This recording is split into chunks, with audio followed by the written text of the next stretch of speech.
ગુજરાતમાં સાર્વત્રિક મેઘમહેર થઈ છે। સમગ્ર રાજ્યમાં લગભગ દરેક સ્થળે સારો એવો વરસાદ નોંધાયો છે। જો કે મેઘરાજાની તોફાની બેટિંગથી કેટલાક સ્થળો ભારે મુશ્કેલી પણ ઊભી થઈ છે। વાત કરીએ અમદાવાદની તો અમદાવાદમાં આજે સવારથી જ મુશળધાર વરસાદ શરૂ થઈ ગયો હતો, જેના કારણે ઠેર ઠેર પાણી ભરાયા છે।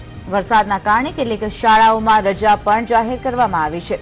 અમદાવાદના બોપલ, એસજી હાઈવે, ચાંદલોડિયા, ઘાટલોડિયામાં પણ ભારે વરસાદના કારણે પાણી ભરાયા છે, જ્યારે ચાંદખેડા, બાપુનગર, કૃષ્ણનગર અને નરોડામાં પણ ભારે વરસાદ પડી રહ્યો હતો। એક જ કલાકમાં શહેરમાં 6.24 mm વરસાદ નોંધાયો છે। કચ્છના રાપરમાં 3 કલાકમાં 4 ઇંચ વરસાદ ખાબક્યો છે। કચ્છના અનેક વિસ્તારોમાં પાણી ભરાયા છે।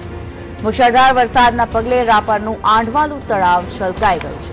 ફલ્ગુ નદીમાં ઘોડાપૂર આવતા કેટલાક ગામો સંપર્ક વિહોણા થઈ ગયા છે। રાપરના 14 ગામ સંપર્ક વિહોણા થયા છે।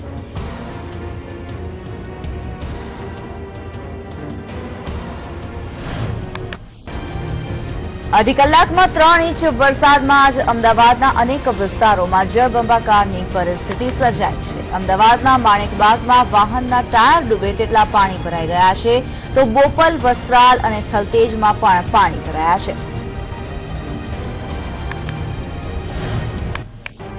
આ તરફ જજીસ બંગલો રોડ, જીએમડીસી ગ્રાઉન્ડ, શાસ્ત્રીનગર અને સત્તાધાર વિસ્તારોમાં પણ વરસાદી પાણી ભરાઈ ગયા છે। વરસાદી પાણી ભરાઈ જતા સવારના ઓફિસ અવર્સમાં લોકોને અનેક મુશ્કેલીઓનો સામનો કરવો પડ્યો છે। રસ્તાઓ પર ટ્રાફિક જામની પરિસ્થિતિ સર્જાઈ હતી।